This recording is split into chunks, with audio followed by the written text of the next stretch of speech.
En el pasaje que estamos meditando, estudiando, realmente entendemos algo, o mejor debería decir, a veces no entendemos algo.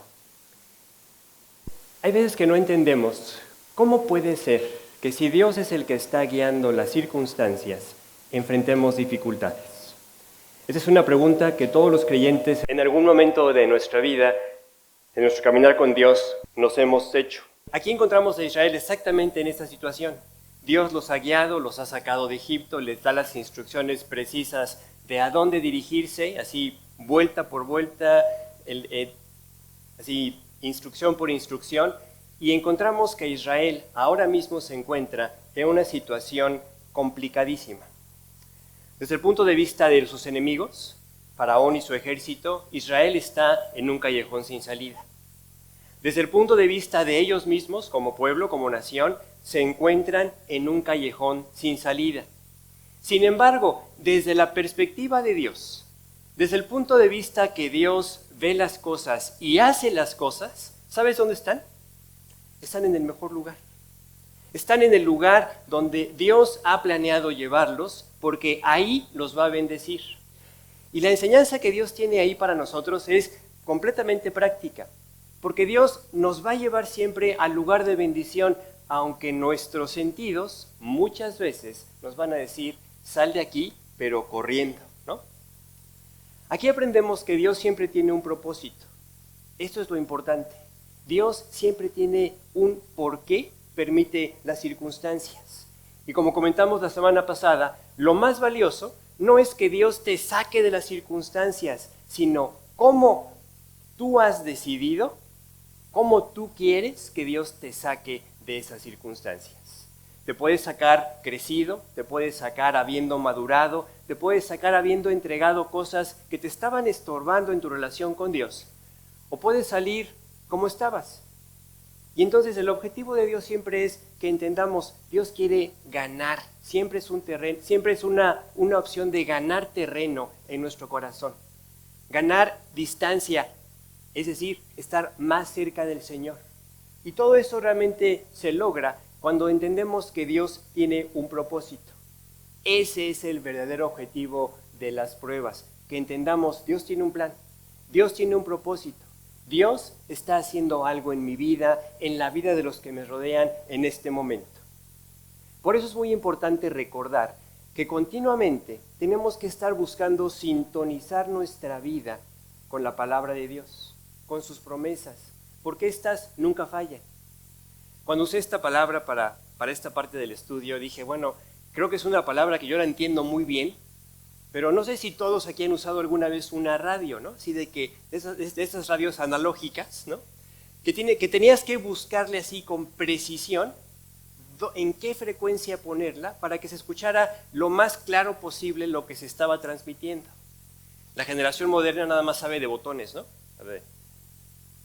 Es más, creo que muchos ni siquiera han usado un radio en su vida, ¿no?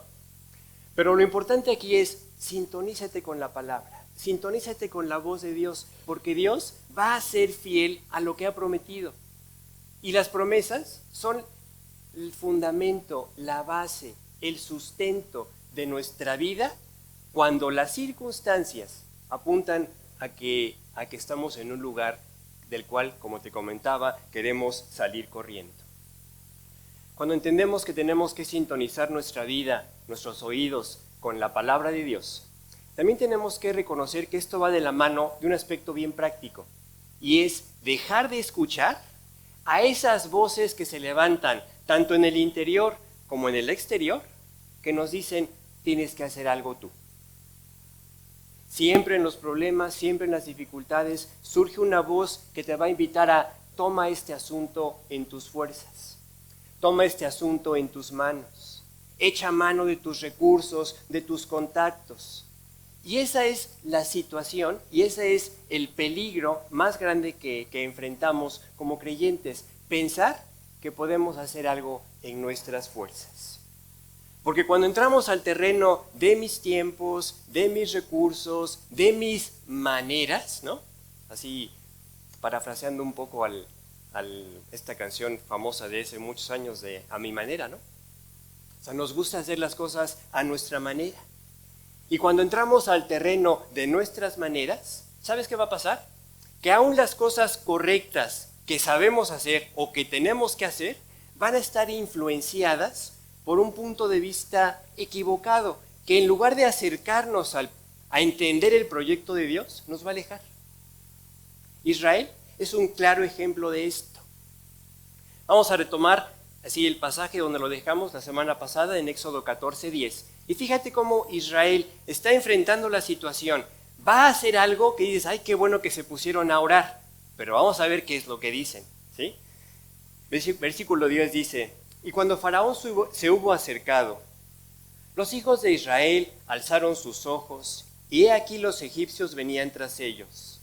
Por lo que los hijos de Israel temieron en gran manera y clamaron a Jehová. Si yo me concentro exclusivamente en este aspecto de clamaron a Jehová, tú dirías, oye, qué bueno. Qué bueno que en la crisis decidieron buscar a Dios. Pero, el gran pero de nuestra actitud como creyentes es que sí buscaron a Dios, pero en esa tendencia humana que todos tenemos, no esperaron la respuesta de Dios. ¿Cuántas veces nosotros hacemos lo mismo? Vamos, hacemos una oración así urgente, ¿no? Casi como apresurada, y nos levantamos a hacer las cosas en nuestras fuerzas, en nuestros recursos. Israel muchas veces se metió en problemas y es un ejemplo para nosotros porque no aprendieron a esperar la respuesta de Dios y tampoco se detuvieron a meditar todo lo que Dios había hecho hasta ese momento para llevarlos donde estaban. Entonces, no esperan la respuesta y tampoco recuerdan, a ver, llegamos aquí por el mandamiento de Dios. Y al haber perdido de vista esto, en sentido práctico, perdieron de vista que era Dios quien los había llevado a esa situación. Al perder de vista esto, ellos empiezan enseguida a levantar la voz. ¿Y sabes qué hicieron? Levantan la voz contra la persona que Dios estaba usando para llevarlos a la tierra prometida. Versículo 11. Y dijeron a Moisés, ¿no había sepulcros en Egipto que nos has sacado para que muramos en el desierto? ¿Por qué has hecho así con nosotros, que nos has sacado de Egipto?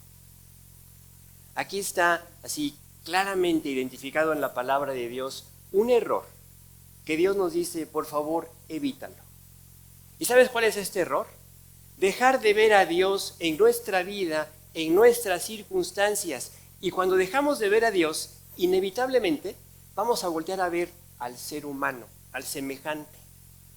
Y lo vamos a voltear a ver en dos aspectos. Uno, o lo vamos a culpar de lo que nos pasa. Mis problemas son por esto, por aquello, con esta persona o con la otra. O, también tristemente, los podemos voltear a ver como la solución a nuestros problemas.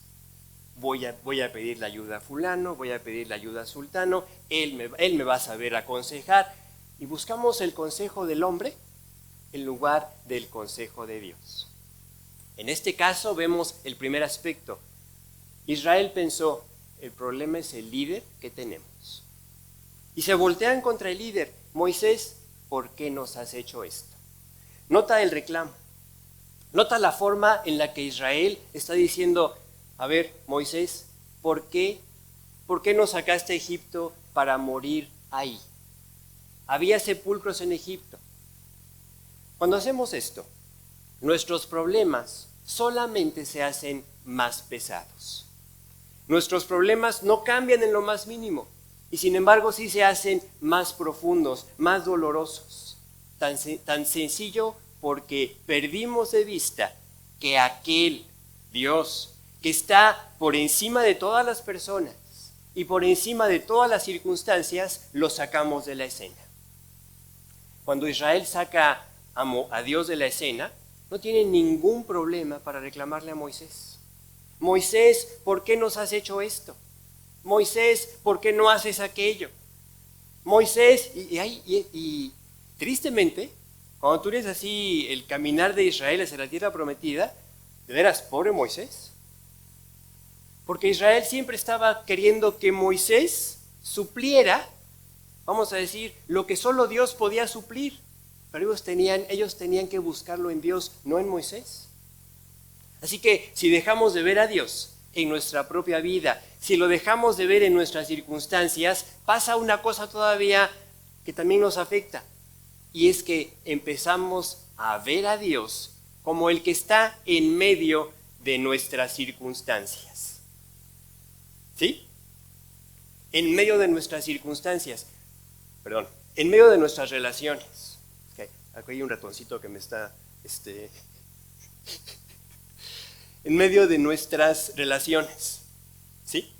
O sea, si yo dejo de ver a Dios en mi persona, en mis circunstancias, tampoco lo voy a poder ver como el que está entre tú y yo. Y si quito a Dios entre tú y yo, ¿sabes qué voy a ver yo y qué vas a ver tú en mí? Vas a ver a una persona que tiene errores, que tiene una antigua naturaleza como tú y yo, que tiene olvidos, ¿no? Que de repente aparece en una circunstancia y que no se comporta como tú esperabas que se comportara. ¿Sí? Y entonces esto es el gran peligro de sacar a Dios de la escena. Sacar a Dios de nuestras relaciones.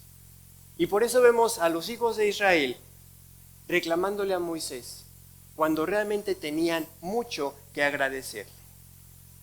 La enseñanza es clara. Cuando sacamos a Dios de la escena, la persona que tenemos enfrente, la cual a través de la guía del Señor y de tener a Dios presente, sería una persona que merece nuestro amor, nuestro aprecio, y si se equivocó, nuestra misericordia. Cuando sacamos a Dios del medio, esa persona no merece nuestra misericordia. Eso es lo que pensamos. No merece nuestro perdón. No merece nuestra paciencia, se la negamos. ¿Por qué? Porque hemos sacado a Dios de la escena. ¿Sí? Entonces, en este caso, Moisés, aún como ser humano, si tú lees el pasaje hasta donde ahorita vamos, Moisés no ha hecho nada malo respecto a la dirección del pueblo de Israel. No se ha equivocado, no ha dado una vuelta de más o una vuelta de menos. Y fíjate cómo lo tratan. Ahora nada más ponte a pensar, imagínate si se hubiera equivocado. No se la acaba, ¿no? Pero lo importante para nosotros es, Dios está buscando que te concentres en Él. Si tú te concentras en Dios, los que están a tu alrededor, los que estamos a tu alrededor, podremos fallar y no te va a afectar. En lugar de afectarte, vas a orar y vas a decir, Dios, estoy viendo esto. Ayuda a mi hermano, ayuda a mi pastor, ayuda a mi maestro, a mi maestra de la Biblia, sácalo adelante. Pero si yo saco a Dios, entonces vamos a tener la perspectiva de, yo pensé que los cristianos eran diferentes. ¿No? ¿No han escuchado eso por ahí? Yo pensé que la iglesia era diferente. Y no hay iglesia diferente, porque en todas las iglesias, ¿quiénes estamos? Estamos personas imperfectas, necesitadas de Dios, que por eso llegamos aquí. Yo llegué a la iglesia porque Dios me trajo después de sanar mi vida. Pero sigo siendo un pecador, sigo siendo imperfecto, sigo necesitando a Dios, lo mismo que tú. Entonces, lo que Dios no quiere es que nosotros olvidemos que lo que nos une y lo que nos puede mantener unidos es nuestra relación con Dios. Aquí aprendemos otra cosa. La actitud que reflejó el pueblo de Israel hacia Moisés era simplemente el reflejo de que estaban no en una buena actitud hacia Dios. La enseñanza para nosotros no puede ser más práctica. Cuando tú detectes en tu vida un problema con el semejante, de veras, siempre rastréalo en un problema, en una falta en tu relación con Dios. Porque si tú tienes una buena relación con Dios, el semejante te puede estar persiguiendo para matarte, y lo digo literal, piensa en David, y tú no vas a tener problema con esa persona. Pero deja tu relación con Dios. Sepárate de la relación con Dios que debes tener y nada más porque te volteen a ver feo o no te volteen a ver, vas a tener algo en tu corazón. Va a surgir algo en tu corazón que diga, no, es que con esta persona ya decidí, así, como decimos, pinto mi raya. Y de repente la iglesia, si tuviéramos esta actitud todos, sería un garabato, ¿no? O sea, imagínate, todo el mundo pintando nuestra raya con todos, pues ¿con quién me voy a relacionar? Porque todos fallamos. Entonces, siempre ubica esto. En una buena relación con Dios no cabe el distanciamiento de una persona a la que Dios te ha pedido, ama, aprecia, ora por ella, ¿sí? Si aprendemos que un problema personal siempre tiene su origen en un problema en nuestra relación con Dios, habremos aprendido mucho esta mañana. No le busques por otro lado. Ahora, en el siguiente versículo, Dios nos muestra que este problema personal del pueblo de Israel hacia Moisés era un asunto no arreglado. ¿Cuántas veces no nos pasa esto? Que echamos así nada más tierrita por encima, un poquito de cemento blanco, un poquito de cal, un poquito de que se vea lisito, pero no se arregla por abajo, no se arregla de fondo. E Israel ahorita va a empezar a sacar del corazón lo que no estaba arreglado desde que estaban en Egipto. Fíjate, dice el versículo 12. ¿No es esto lo que hablamos en Egipto diciendo? O sea, no era un asunto de hoy. No era un asunto del momento. Era un asunto que tenían guardado en su corazón y es como nosotros decimos, yo ya sabía. Esto iba a pasar, ¿no? Si me hubieran hecho caso. ¿A poco no somos así? Bueno, sigue diciendo el pasaje. Diciendo, déjanos servir a los egipcios, porque mejor nos fuera a servir a los egipcios que morir nosotros en el desierto. Estas palabras del pueblo de Israel revelan el origen de su distanciamiento con Moisés. ¿Sabes cuál era el origen de este distanciamiento? Moisés le creyó a Dios, decidió creerle a Dios. Los israelitas salieron, pero con un corazón incrédulo. O sea, ellos no creían que Dios podía liberarlos de Egipto, liberarlos de la esclavitud, llevarlos a una nueva vida. Y por eso están, desde antes de salir, están con ese pensamiento, déjanos aquí. Aquí somos felices, somos esclavos, pero estamos bien. O sea, tenemos una noción o una percepción de la felicidad completamente opuesta a lo que Dios tiene para nuestra vida. Date cuenta cómo la incredulidad les estaba impidiendo avanzar a lo que Dios tenía para ellos. Finalmente, la incredulidad nos impide recibir el milagro de Dios, porque los milagros solo ocurren en un terreno donde hay un corazón que espera el milagro, que cree en el milagro. ¿Tú recuerdas cuando Jesús, ya en su ministerio, regresa a la tierra donde lo vieron crecer? Dice el pasaje que no pudo hacer allí prácticamente ningún milagro. Vamos a leerlo. Marcos 6:5 dice, y no pudo hacer allí ningún milagro. O sea, regresó a su tierra, a su parentela, y no pudo hacer ningún milagro, salvo que sanó a unos pocos enfermos, poniendo sobre ellos las manos. Y estaba asombrado de la incredulidad de ellos. Qué tremendo, ¿no? Un lugar donde Dios esperaba, vamos a decir, poder manifestar su poder, manifestar su presencia, su gloria, y no pudo hacer nada. Jesús era el mismo, el poder de Dios era el mismo, pero el ambiente de incredulidad impidió que ellos pudieran ser bendecidos de ver mayores cosas. Una vez que el creyente entiende que nuestro problema para avanzar es la incredulidad, ¿qué tenemos que hacer? Tenemos que ir como el padre de este joven enfermo que dice, Señor, creo, pero ayuda a mi incredulidad. O sea, tenemos que reconocer que la incredulidad está, así como la necedad está ligada al corazón del muchacho, la incredulidad está ligada a nuestro corazón, al ser humano. Pero Dios tiene el poder para que si queremos creer, quiero creer, entonces Dios puede hacer las grandes cosas que se ha propuesto en nuestra vida. Un creyente que no tiene problemas para aceptar la voluntad de Dios es un creyente que le cree a Dios. Pero si no le crees a Dios, cuando Dios te presente el siguiente paso, tú vas a cuestionar, Dios, ¿será esto que es lo que, de veras esto es lo que quieres que haga? ¿De veras quieres que me mueva hacia acá? O al contrario, ¿no? ¿De veras Dios quieres que me quede? Si mis pies me dicen, sal, haz algo, muévete. Y entonces esa guía, esa dirección precisa que Dios tiene para tu vida, no la vas a poder disfrutar si no le crees a Dios. Un creyente sano no tiene problemas para distinguir la guía del Señor. Un creyente sano no tiene problemas para escuchar a través de la palabra de Dios, a través del consejo de la Biblia, a través de algún creyente espiritual, cuando le indica, mira, Dios dice esto.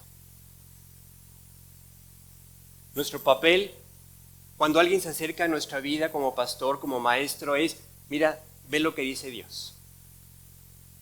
Pero de ahí para adelante es un terreno entre tú y Dios. O tú le crees a Dios y avanzas, o te detienes cuestionando, examinando, o como dicen por ahí algunos creyentes, bueno, me voy a poner a orar a ver si qué. Si Dios dice esto, ¿qué vas a ponerte a orar a ver si Dios no se equivocó? Pero así nos las gastamos. Voy a orar. Oye, Dios es bien claro en lo que te dice que hagas. ¿Qué vas a orar? O sea, mejor dile, Dios, no me gusta lo que me pides. Es más sincero. Es más, yo creo que va a haber más avances si tú llegas con Dios y le dices, Dios, no me gusta obedecer. Trabaja en mi corazón. A que le digas, voy a orar, ¿no? Un creyente que no tiene problemas en su relación con Dios, regresando a cómo llegamos a este punto, tampoco tiene problemas con nadie. Entonces, cuando tú tienes problemas con alguien, de veras, pregúntate, ¿cómo está mi relación con Dios? Bueno, ahora llegamos a esos monumentos, a esos lugares donde Dios nos dice, esto es lo que yo puedo hacer en tu vida. Porque llegamos ahorita a un punto donde vamos a contemplar el hermoso trabajo de Dios en la vida de una persona. Porque vemos cómo Israel llega delante de Moisés, literalmente le echan pleito, ¿no? Le reclaman, ¿por qué nos hiciste esto? ¿Cómo se te ocurre traernos aquí? ¿No? Mejor nos hubieras matado en Egipto. Y en ese momento, Moisés, en lugar de responder siendo áspero, de responder con enojo, con molestia, Moisés les empieza a decir, ándale, ven, confía en Dios. No tengas temor. O sea, ante el reclamo, Él los empieza a alentar. Él los empieza a ayudar. Dice el pasaje, versículos 13 y 14. Y Moisés dijo al pueblo, no temáis, estad firmes y ved la salvación que Jehová hará hoy con vosotros. Porque los egipcios que hoy habéis visto, nunca más para siempre los veréis. Jehová peleará hoy por vosotros y vosotros estaréis tranquilos. Para mí esta es una joya de la palabra de Dios. ¿Sabes por qué? Porque vemos el trabajo de Dios en la vida de un hombre con debilidades, con pasiones, con antigua naturaleza, ¿no? Con tendencias como las tenemos tú y yo, pero que le permitió a Dios trabajar en su vida. Y entonces lo que vemos, lo que resalta, no es Moisés, es la actitud cristiana en Moisés. En palabras nosotros coloquiales diríamos, la vida de Cristo en Moisés. Eso es lo que estamos viendo. la vida de Cristo manifestada en Moisés. Llegan las personas, le reclaman, lo ofenden, lo acusan. ¿Y qué hace Moisés? Los ayuda. ¿Qué hace Moisés? Los bendice. ¿Qué hace Moisés? Les dice, no dejen de confiar en Dios. Verdaderamente, este es un ejemplo a seguir. No Moisés, la actitud que le permitió a Moisés poder recibir ese trabajo en su propia vida. Aquí Dios nos recuerda algo y nos confirma lo que hemos venido comentando de una u otra forma. La calidad de tu relación con Dios se va a manifestar, se va a evidenciar como en ningún otro momento en tu trato con tus semejantes, con los que te llevas bien y con los que no te llevas tan bien. Porque en ambos frentes tú estarás manifestando cómo está tu relación con Dios. Ninguna otra cosa lo refleja igual. Piensa, por ejemplo, en las palabras del apóstol Juan, cuando dice, algunos dicen, yo amo a Dios, pero está de la greña con el hermano. Bueno, no dice así, ¿verdad? ¿Qué dice? Yo amo a Dios y aborrezco a mi hermano. Quien está así, dice el pasaje, no está en la verdad. No es cierto que ama a Dios, porque yo no puedo amar a Dios a quien no he visto y no amar a mi hermano que tengo enfrente. Entonces el apóstol Juan dice, nosotros tenemos otro mandamiento, el que ame a Dios, ame también a su hermano. Entonces, no te confundas, no te vayas con la finta de pensar, ay, es que yo estoy muy bien en mi relación con Dios, nada más tengo problemas con la mitad de las personas con las que me relaciono, ¿no? Y además esa mitad de las personas con las que me relaciono son las que están mal. No puede ser por ahí. O sea, si yo tengo problemas con una persona, yo tengo que examinar mi vida. Y tengo que decirle a Dios, Dios, examina mi corazón. Porque nos podremos ir al ejemplo extremo y tú dirás, bueno, es que fue Jesús. Pero Jesús en la cruz, gritándole, crucifíquenle, ¿no? Ya desháganse de él. Y Jesús dice, Padre, perdónalos. Padre, perdónalos. O sea, no hay lugar en nuestra vida. Si queremos ser felices, no hay lugar para guardar un problema con el semejante. Ahora, si tienes duda, si el camino en el que vas es agradable al Señor, es bien fácil. Pregúntate, en el camino en el que he decidido andar, palabras de Jesús, ¿estoy juntando o estoy desparramando? Eso dijo Jesús, ¿no? El que va conmigo recoge, junta, une. El que no va conmigo, desparrama. En mi caminar con Cristo, ¿mi vida es una invitación a la unidad o a la separación? El que va conmigo es una invitación o una acción a sanar heridas o a hacer heridas, ¿no? Porque podemos ir de una o de la otra forma. Siendo usados por Dios para traer paz donde hay disensión, donde hay puntos de vista encontrados. O podemos tomar partido, ¿no? No, sí, mira, yo creo que tú tienes la razón, me voy a poner de tu lado y a ver, ¿a quién nos echamos al plato, no? Y Dios dice, así no es. Una buena relación con Dios siempre está buscando lo que Dios haría. Unir, sanar, restaurar. Cuando leemos el siguiente versículo, entendemos de dónde surge esa actitud de Moisés. ¿De dónde surge ese corazón de Moisés que podemos hoy distinguir? Ahí hay un monumento al trabajo de Dios. Recapitulemos así brevemente en nuestra mente cómo suceden las cosas. Llega Israel a un lugar donde se encuentran con un problema enorme. Ahí llega entonces la invitación a reclamarle a Moisés. Moisés, en lugar de responder al reclamo, les dice, no se desalienten, no teman, Dios los va a sacar adelante, los egipcios que hoy ven, nunca más para siempre los veréis. Y lo siguiente que leemos es a Dios interviniendo y respondiéndole a Moisés. Quiero que se den cuenta que Moisés, una de dos, está en una actitud constante de oración aún en medio del problema, o hizo también, bueno, puede ser combinado, ¿no? O hizo también lo que vimos que no hizo Israel. O sea, no se detuvo a esperar a ver, Dios, dime qué hacer. Dime cuál es el siguiente paso. Fíjate la respuesta, versículo 15. Entonces Jehová dijo a Moisés, ¿por qué clamas a mí? Repito, en ninguno de los versículos que acabamos de leer antes de este, vemos que Moisés se haya puesto a orar. ¿De qué nos habla esto? De una actitud de oración constante. O sea, Moisés estaba orando.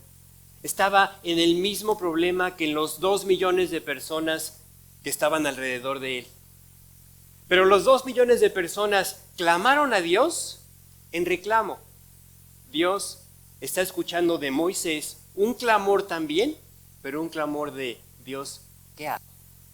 Dirígeme. Dios, ¿cuál es el siguiente paso? Dios, ¿qué hacemos? O sea, Moisés no estaba ajeno al problema. También veía, oye, atrás los egipcios, adelante el mar. ¿Para dónde nos movemos?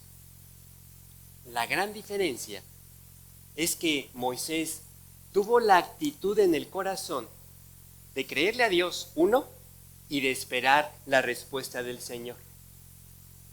Y entonces, ese Dios que los había llevado hasta ese momento, hasta en un sentido como de urgencia, le dice, ¿para qué me pides más instrucciones? Yo les dije que los iba a sacar, así que andando. Por eso la expresión, marchen. O sea, piensa en Moisés. Moisés está orando, Dios, yo sé que nos trajiste hasta aquí, pero ya no sabemos qué hacer. Y por eso la respuesta de Dios no se hace esperar y es bien tajante. Marchen. Ahora, ¿cuántas veces no nos pasa lo mismo? Dios nos dice avanza, pero no vemos claro. Ok, Dios avanzo, pero ¿para dónde? ¿No? Dios, cuando tú eres sincero, cuando eres sincera así en buscar la guía del Señor, Dios no te va a dejar con la duda. Fíjate lo que dice el siguiente versículo, le dice el 16. Y tú, Moisés, al líder, tú alza tu vara, extiende tu mano sobre el mar. ¿A dónde quería que avanzaran? Hacia el mar. Y divídelo, y entren los hijos de Israel por en medio del mar en seco. Así que la pregunta que nos hacemos, Dios, ¿hacia dónde avanzamos? Dios te va a decir, como le dijo al pueblo de Israel, hacia el mar. Y entonces Dios le da mandamiento específico a Moisés de qué hacer y de cómo van a atravesar ese mar en seco. Es interesante ver cómo las instrucciones de Dios son para preparar el camino para que Israel atravesara en seco de un lugar a otro. Este pasaje lo leemos bien sencillo, lo leemos muy rápido, pero estamos ante uno de los grandes milagros del Antiguo Testamento. Dios, así, a veces lo hemos platicado así entre creyentes, oye, ¿a ti qué milagro te gustaría ver, no? Así de los de como ver, poder ser testigo. Hombre. Y este siempre sale así en la plática, ¿no? O sea, algo impresionante. Pero es un milagro que a todas luces, o sí, todas las luces están enfocadas, uno, en el amor y la fidelidad de Dios. Porque vemos que Israel, o sea, ve qué actitud tiene Israel. Quejosos, incrédulos, ¿no? Respondones. Y sin embargo, Dios dice, yo te voy a hacer pasar por en medio del mar en seco. Hazte una pregunta. Fíjate el amor y la fidelidad de Dios hacia los que Él ama. Y no tener una actitud que tú digas, oye, qué bonita actitud de los israelitas. En ningún momento. Y vemos el cuidado de Dios. Imagínate si Dios hoy nos dice a nosotros, te amo, eres mi nación escogida, eres mi real sacerdocio, eres mi nación santa. Y si además tú decides obedecerlo, si decides amarlo, si decides hacer a un lado cualquier cosa que se interponga entre la voz de Dios y tu voluntad, ¿qué no haría Dios por nosotros? Date cuenta cómo estas luces apuntan a la fidelidad de Dios y ahí por ahí una luz también potente para que veamos el trabajo de Dios en la vida de un hombre en toda esta generación que decidió creerle a Dios, obedecer, y por eso encontramos repetidamente hacia adelante en Éxodo y en los siguientes libros que Dios dice de Moisés, Moisés hizo todo lo que Dios le mandó, todo lo que Dios le mandó. Ese es el terreno que Dios puede bendecir. Pero ese es el mismo Dios que hoy a ti y a mí nos dice, te amo, soy fiel para contigo, has llegado hasta aquí porque yo no fallo. Y quiero que sigas avanzando, quiero que sigas marchando. ¿Sí? Dios lo que ha hecho por nuestra vida no es por cómo somos, sino a pesar de lo que somos. A pesar de nuestra infidelidad, a pesar de nuestras dudas, a pesar de nuestra resistencia, Dios es fiel y por eso estamos aquí. Versículo 17 y 18. Dice, y he aquí, yo endureceré el corazón de los egipcios para que los sigan, y yo me glorificaré en Faraón y en todo su ejército, en sus carros y en su caballería.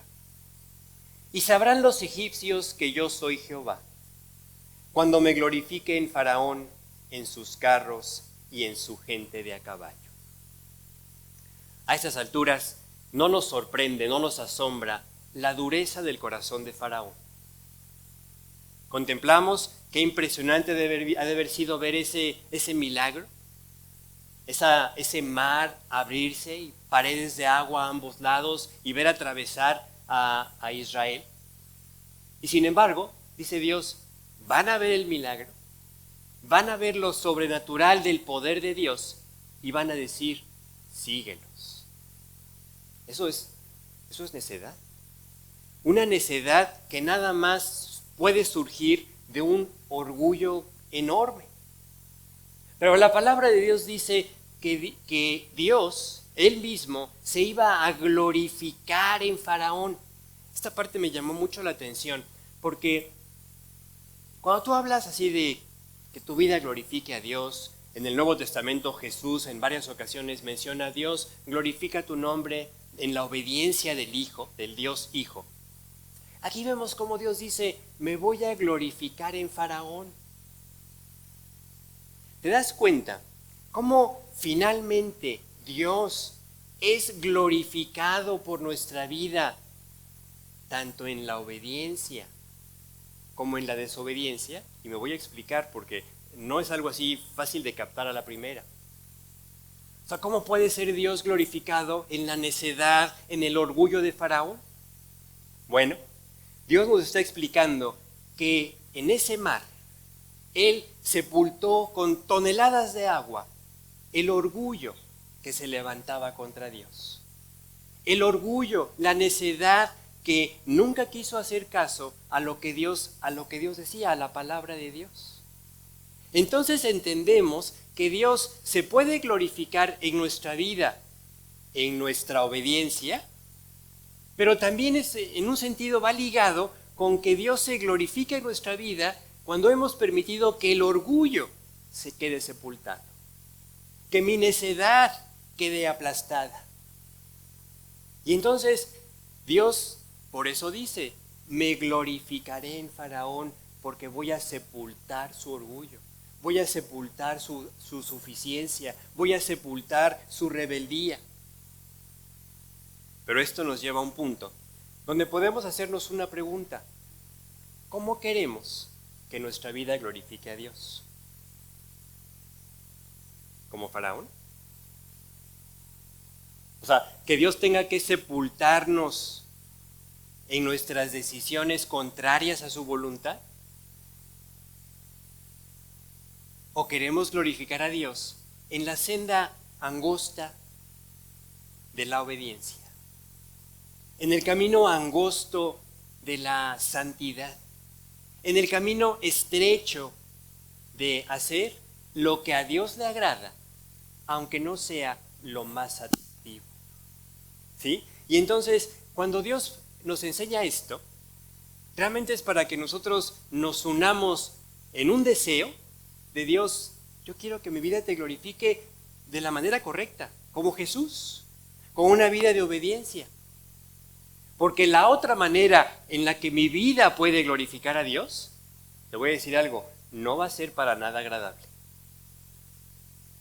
En la otra manera va a haber dolor que Dios nos quisiera evitar.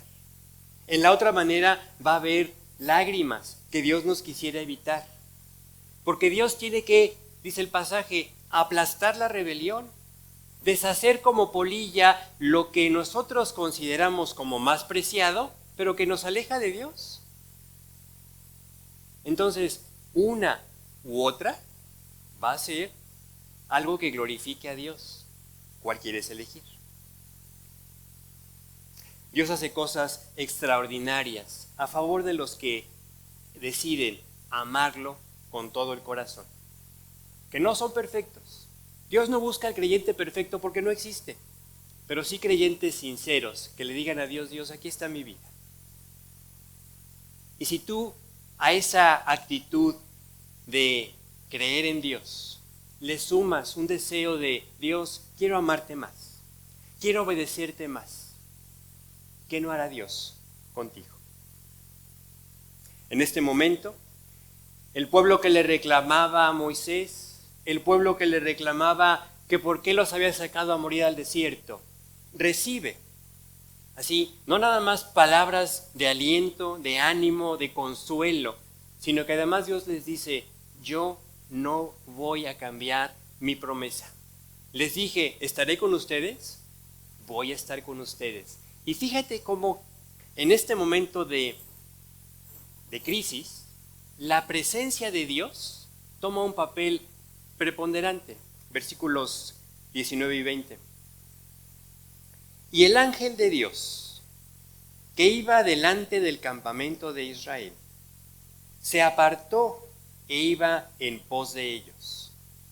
Y asimismo, la columna de nube que iba delante de ellos se apartó y se puso a sus espaldas. 20.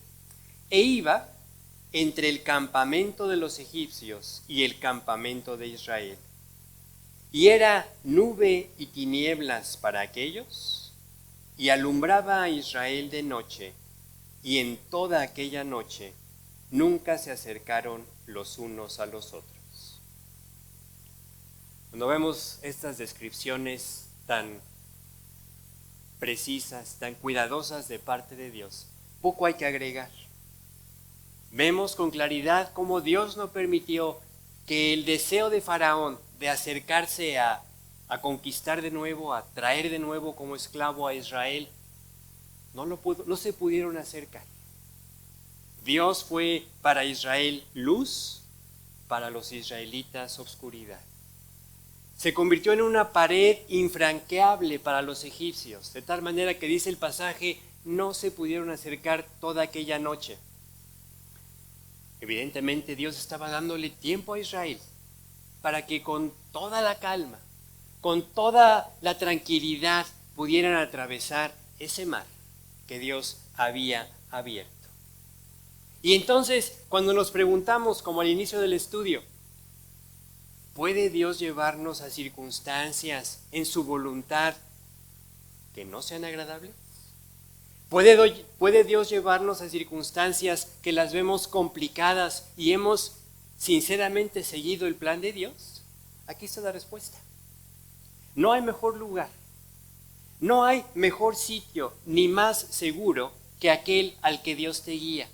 Porque cuando Dios te guía, en su tiempo, en su momento, en su plan, Él moverá todas las circunstancias para que tú puedas marchar. Y en el sentido positivo, no como ya marchó, no. En el sentido positivo, para que tú puedas avanzar en el proyecto de Dios para tu vida. No hay mejor lugar. Que vayas tú con Dios y le digas ahí en el corazón, en el interior de tu vida: Dios, quiero dejar de luchar. Quiero dejar de jugar, porque a veces así somos, de jugar al Dios, yo tengo mejores planes, yo tengo mejores ideas, yo tengo mejores cosas en qué concentrarme. Dios dice: no, pon tus ojos arriba. Pon tus ojos en el que no falla. Y el que no falla, Dios dice, no te va a fallar, no te va a defraudar. Vamos a orar. Señor, te damos gracias por tu palabra. Gracias por tu compromiso con cada uno de nosotros. Esa palabra que tú has empeñado a favor nuestro, donde tú te has comprometido a que empezaste un trabajo en nuestra vida y que lo vas a terminar, que nos vas a llevar a ese sitio donde podamos decir: estoy a la estatura de la plenitud de Cristo y creciendo, avanzando. Padre, muchas gracias por enseñarnos a través de tu fidelidad y tu amor con Israel, que no depende de lo que somos, que tu amor y tu fidelidad es suficiente. No la merecemos, pero la podemos apropiar, la podemos aprovechar. Y puede ser este amor y esta fidelidad ese impulso que aprovechemos a nuestro favor para además sumar una actitud personal de decisión, decidirte amarte más, buscarte más, darte espacios, darte terreno en nuestro corazón para que tú tengas cada vez más control de nuestra vida. Señor, si tú llevaste a Israel hasta ese lugar y después, a pesar de su actitud, los llevaste a atravesar el Mar Rojo, ¿qué no harás con nosotros si disponemos nuestro corazón a amarte, a obedecerte? Danos este corazón, danos esta visión y permítenos en este tiempo concentrarnos única y exclusivamente en ti, y que nuestra vida refleje en todos los aspectos con quién nos estamos relacionando contigo. Te pedimos esto, Señor, en el nombre de Jesús. Amén.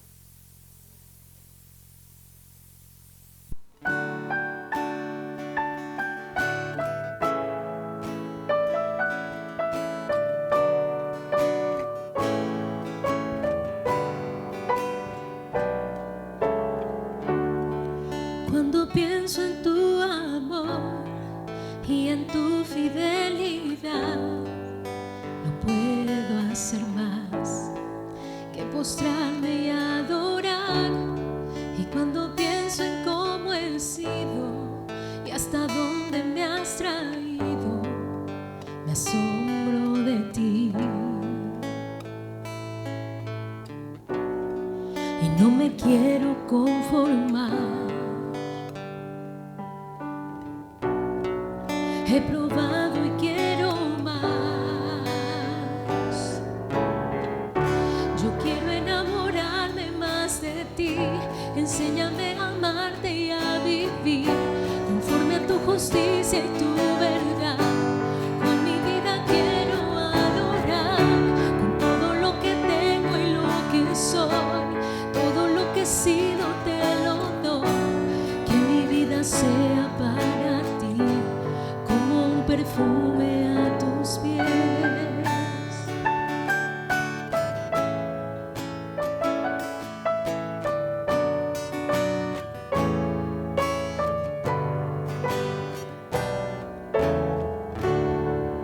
Cuando pienso en tu cruz y en todo lo que has dado, tu sangre por mí, por llevar mi pecado. Y cuando pienso en tu mano, hasta aquí hemos llegado por tu fidelidad. Y no me quiero conformar. He